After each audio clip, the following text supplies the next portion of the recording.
बिस्मिल्लाहिर्रहमानिर्रहीम। स्टूडेंट्स, आज का जो हमारा टॉपिक है वो है ड्रा स्टेटमेंट। ड्रा स्टेटमेंट में हम बना सकते हैं डिफरेंट शेप्स। ट्रायंगल बना सकते हैं, बॉक्स वगैरह बना सकते हैं, स्टार वगैरह ये बना सकते हैं। इस तरह draw statement is use to draw lines other shapes on the screen. It is valid only in the graphic mode. ये सिर्फ ग्राफिक मोड में ही वैलिड होती है। यानी graphic mode mean text mode होता है, ज़ीरो मोड होता है, वो टेक्स्ट मोड होता है। उसमें सिर्फ रिटन वर्क होता है, उसमें ग्राफिक्स नहीं बनते। और 1 और 2 ये ग्राफिक मोड है, इनमें 7, 8, 9 और 10 इनमें draw statement can be use. अच्छा बेटा, draw statement is use to object of the shape other than circular. The object would be drawn as specified by string. इसका सिंटैक्स देखें आप, ये इसका सिंटैक्स लिखा हुआ है ड्रा और स्ट्रिंग से मुराद यहाँ पे, यानी कि मैं ड्रा स्टेटमेंट में अगर कुछ लिखता हूँ, यानी कि इसका सिंटैक्स में जैसे अब ये स्ट्रिंग है, तो बेटा अगर इसको मैं लिखता हूँ ऐसे, तो डबल कोटेशन के अंदर इसकी वैल्यू लिखी जाती हैं। जैसे मैं कहता हूँ G50 है और R100 है और H50 है बेटा, ये है। ठीक हो गया। तो ये जो है, ये जो चीज़ डबल कोटेशन में लिखी जाती है, इसको स्ट्रिंग कहते हैं। इस वजह से ड्रा स्टेटमेंट में यहाँ पे जो सिंटैक्स यूज़ हुआ है वो स्ट्रिंग का यूज़ हुआ है। अब आप इसकी अगर शेप की मैं बात करूं, तो बेटा ये देखें, इसको कहते हैं ऊपर की तरफ अगर लाइन खींची जाएगी, अगर हम ऐसे लाइन खींचेंगे उसको कहेंगे UN। इसके सारे ये सिंबल लिखे हुए UN अप के लिए, DN डाउन के लिए, लेफ़्ट, और ये आपने अच्छे तरीके से ध्यान से याद करने, ठीक है। इसको EN कहते हैं diagonally up and right side पे, diagonally up and left side पे। ठीक हो गया बेटा। GM down on the left side और down on the right side. FN DN down होगा, RN राइट साइड पे होगा, LN होगा लेफ्ट साइड पे। इस चीज़ को आपने अच्छे तरीके से याद करना है।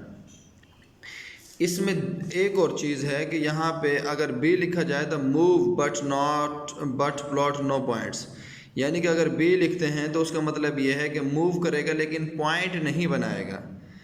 और N का मतलब है but return to the original position when done, move करेगा लेकिन वापस ओरिजिनल पोजीशन पर रिटर्न करेगा जैसे ही काम हो जाएगा। यानी कि यहाँ पे गया है तो वापस इसी पॉइंट पे वापस आएगा। और B का मतलब ये है कि मूव करेगा लेकिन पॉइंट नहीं बनाएगा, ये पॉइंट नहीं बनाएगा जैसे यहाँ पे मूव किया है। ठीक हो गया बेटा। अच्छा जी, नेक्स्ट अब हम देखें तो हमारे पास ये है इसकी एग्जाम्पल, इसको समझने की कोशिश करें। आप देखें स्क्रीन P सेट स्टेटमेंट का मतलब ये है कि पॉइंट सेट करना। फ़र्ज़ करें स्क्रीन पे यहाँ पे पॉइंट सेट किया है, ये 250,50, यानी कि x की वैल्यू 250 है, y की वैल्यू 50 है, तो वो बनती है 250,50 इस पॉइंट पे। ठीक हो गया बेटा। मैं इसके लिए अलग बॉक्स बना लूँ, यहाँ पे है, फ़र्ज़ करिए, ठीक है। अब वो कहता है G50, R100 और H50। G50 क्या होता है बेटा, आप देख सकते हैं कि G50 जो बात हो रही है वो डायगनली डाउन हो रही है और लेफ़्ट साइड पे हो रही है, ऐसे नीचे की तरफ। उसके बाद R100 है, जो ये R100 जो दिया हुआ है ये राइट साइड पे जा रहा है, ये देखो ये जा रहा है राइट साइड पे, ये राइट साइड पे गया, R100 हो गया, G50 हो गया। उसके बाद हमारे पास अगली वैल्यू है, यहाँ पे देख सकते हैं H50 होता है डायगनली अप है और लेफ़्ट साइड पे है, ये H50 हो गया। इससे आपकी एक ट्रायंगल बन गई है।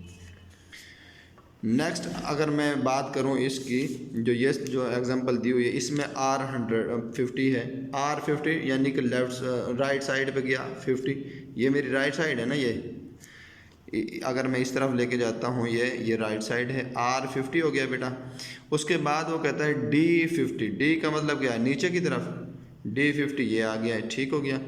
और उसके बाद वो कहता है जी L50 लेफ़्ट साइड पे, L50 बेटा ये आ गया है। और उसके बाद U50 होगा, ज़ाहिर बात है, किधर है U50, ये दिया हुआ, क्योंकि ऊपर की तरफ जाना है और ये बॉक्स बन जाएगा, ये बॉक्स ऐसे बनता है, ये वैल्यू ऐसे।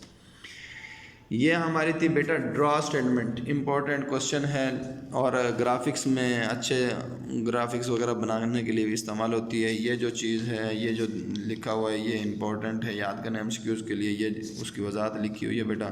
ये 2 पॉइंट जो थे ये भी इम्पॉर्टेंट हैं। उसके बाद ड्रा स्टेटमेंट की डेफिनेशन है जो लिखी हुई है और उसका सिंटैक्स है। लेकिन ये मैं एक बात बता दूँ, ये क्वेश्चन लॉन्ग क्वेश्चन के तौर पर रिपीट हो चुका है, अब आपने इसको सही तरीके से ही याद रखना है, छोटा सा टॉपिक है।